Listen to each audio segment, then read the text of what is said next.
The last 10 nights of Shahru Ramadan al-Mubarak have come upon us. In these nights, Allah subhanahu wa ta'ala has hidden a night, Laylatul Qadr, the night of power and destiny. It is a night that represents an irreplaceable opportunity to cut our losses. If we have been slacking, now is the time to pull up our socks and make sure that we perform well in this last leg of the marathon journey. The last 10 nights of this month have a very high probability of containing that one night in which Allah subhanahu wa ta'ala amplifies the reward of good deeds, that the reward of this single night alone is equivalent to that of an entire lifetime, to 1,000 months, which is equivalent to a long human lifetime. So Allah subhanahu wa ta'ala has blessed us with this opportunity, and we often get questions from our brothers and sisters around the world about specific rituals. This time we had a request to deal with the particular amal that some people do on the 21st night, whereby they sit and they recite tasbih, because this is a night that also coincides with a date that has been mentioned for the martyrdom of Amirul Mu'mineen Ali ibn Abi Talib alayhi salam, which is indeed a great tragedy and catastrophe that struck this ummah. Some people, in view of this great martyrdom, have developed certain a'mal whereby they sit and recite tasbih, Allahumma al'an qatalata Amirul Mu'mineen Ali ibn Abi Talib alayhi salam, that, oh Allah, send your curses on the killers of Amirul Mu'mineen Ali ibn Abi Talib alayhi salam. And there is no doubt that everyone who had even the slightest association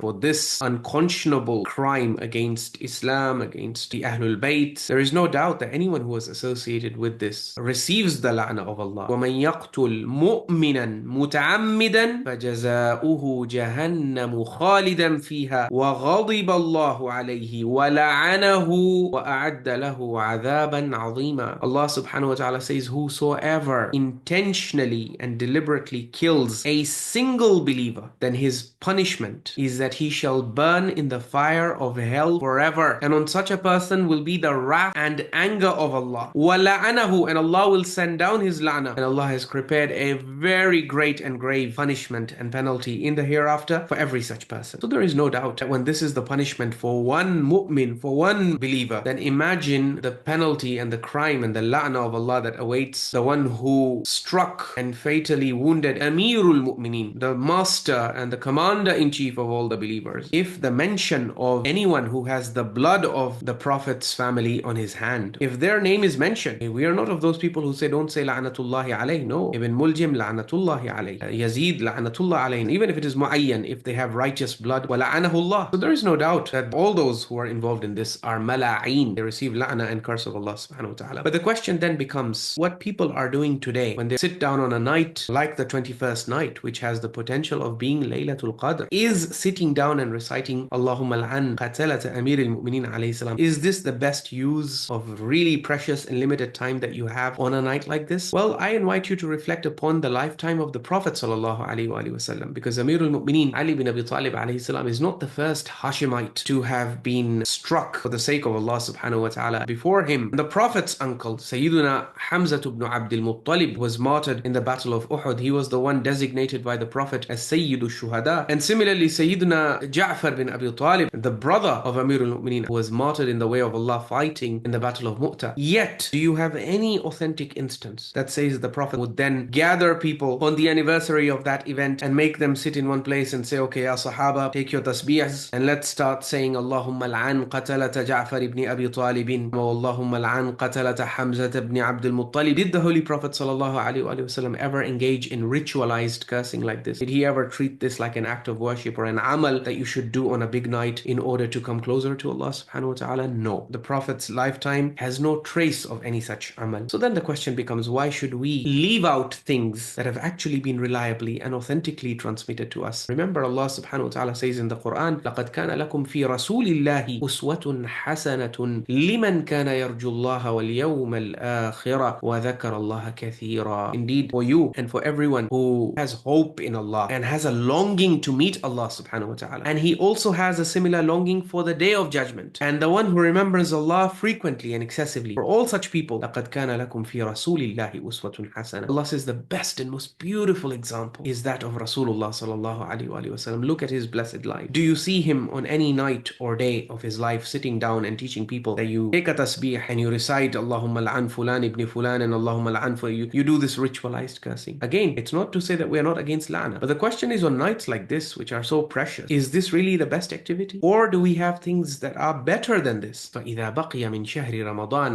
عَشْرُ لَيَالٍ فَلْيُصَلِّ 30 رَكْعَةً فِي كُلِّ لَيْلَةٍ. Look at what our beloved Imams from the Ahlul Bayt alayhim afdalus salati wasalam teach us. When the last 10 nights of Ramadan remain, he's giving you a suggestion. One can perform 30 rak'ats each night. Just like Islam of the Prophet teaches you qiyam, sectarian traditions also teach you qiyam. The only difference is sectarian tradition, such as the one of the ghulat, will teach you that you should do qiyam for the sake of Imams. And you stand up and you do qiyam and you recite long ziyarat, which aslan are not even established from the Imams. Whereas what is established from the Imams, that on the last 10 nights, you do more qiyam, even more than what you were doing in the last 20 nights. Imam Sadiq alayhi salam is saying that if in the last 20 nights you are performing 20 raka'at after Isha each night, then in the last 10 nights you can increase and start doing 30 raka'at of qiyam. Again, the beautiful thing about the Imams of Ahlul Bayt alayhimus salam is that they always point out that everything should be done in accordance with what you can. إِذَا قَوِيَ عَلَى ذَلِكَ. If you have the strength to perform it, if you can do it, don't burden yourself more than what you can bear. مَا أَنزَلْنَا عَلَيْكَ الْقُرْآنَ لِتَشْقَى. O Taha, we have not revealed this Qur'an on you so as to make your life miserable. The goal of worship is not to inflict pain on yourself and to torture yourself. The Imam doesn't say you should do this and you must do this. No, if he can do it. They're giving you suggestions. Take from it however much you can take. Do you have strength for long ziyarat, right? Ziyarat Ashura and Ziyarat Aminullah, none of which are established to be from any of our Imams. But what the Imams have actually taught us and what we can verify from the Qur'an, remember, everything according to your capacity. Don't exert yourself to the point of breaking yourself, but yes, do exert yourself, because Imam Ali alayhi salam used to say, فَإِنَّ فِيهِ تَقْسِيمَ الْأَرْزَاقِ. It is these nights of power and destiny in which Allah is going to determine your rizq. The harder you work and the more you exert yourself, the more you will enjoy throughout the rest of the year, inshallah ta'ala. More blessings you will see in your rizq, in your business, in your ilm. So the best thing you can do if you want Allah subhanahu wa ta'ala to write favorable decrees for you is to stand in His presence and say, Ya Allah, I'm doing your dhikr, praising you, I'm glorifying you, with the hope that you will forgive my sins, that you will elevate my stations, that you will facilitate greater heights for me, that you will bless my investments for my hereafter. I'm hoping you will multiply them for me. I'm hoping that you're going to take my one night's worship, inshallah, and multiply it to make it the equivalent of worship that is done across an entire lifetime. If you stand like this in front of Allah with hope, confidence in His bounty, He will never turn you empty-handed. So that's why the Imams are teaching us 30 rak'at. Now you'll say, 30 rak'at, Kevitnam, how will I do it? So the Imam says, okay, no problem. I'm giving you a suggestion. Why don't you break it? You can pray 22 rak'at between Maghrib and Isha. For some reason, people think that combining prayers is the Shia way. Not combining, separating the prayers, people think is the Sunni and the Salafi. No, my dear brothers and sisters. This is the teaching of your Imam. This is Imam Sadiq saying he should pray 22 rak'at between Maghrib and Isha. So look at the gap between Maghrib and Isha. The gap between Maghrib and Isha is that Maghrib is offered at sunset in the fiqh of Ahlul Bayt alayhimus salam. Then you offer the nawafil of Maghrib. Then you have your meal. And then still you have a gap that is long enough to enable you to offer 22 rak'at of sunnah, mustahab, nawafil, qiyamul layl prayers. How much time does it take to offer 22 rak'at? And the Imam is saying this can be done between Maghrib and Isha. So that means between Maghrib and Isha, in the fiqh of the Ahlul Bayt, you have such a huge gap that you can offer 22 rak'at of mustahab prayer in it. That shows you that Ahlul Bayt alayhimus salam used to combine Maghrib and Isha and offer Isha straight after Maghrib. No, they used to separate. They used to do the same with Zuhr and Asr. And today, we have, unfortunately, in our communities, this practice of the Ahlul Bayt alayhimus salam has been lost. And again, I'm not saying that if this has been lost, so now we are sinners and we are rebels against Allah. No. Combining prayers, the Prophet showed flexibility in this matter, and at times in his life, he also combined himself without any pressing excuse to show us that this relaxation is there, but it shouldn't be a case that we are given a finger by the Sharia and we grab the whole arm. But that's what we've ended up doing, unfortunately. Our lives are so busy. If you offer prayers only 3 times a day, it's only 3 times you are disconnecting from the dunya and focusing on Allah. If you offer 5 times, you are increasing the number of times that you leave everything to respond to the call of Allah. This is the month of Ramadan. This is the month we make resolutions. We try to bring our practice closer and closer to the sunnah of the Prophet. Inshallah, if we set our minds to it, we can do it. But sadly, in so many of our centers, after Maghrib, straight away Isha is offered. Not even the 4 nawafil that are usually offered, or Salatul Ghufayla, which is usually offered. Even that is taken away. And then straight away iftar, and then you do other Amaal. But the qiyam that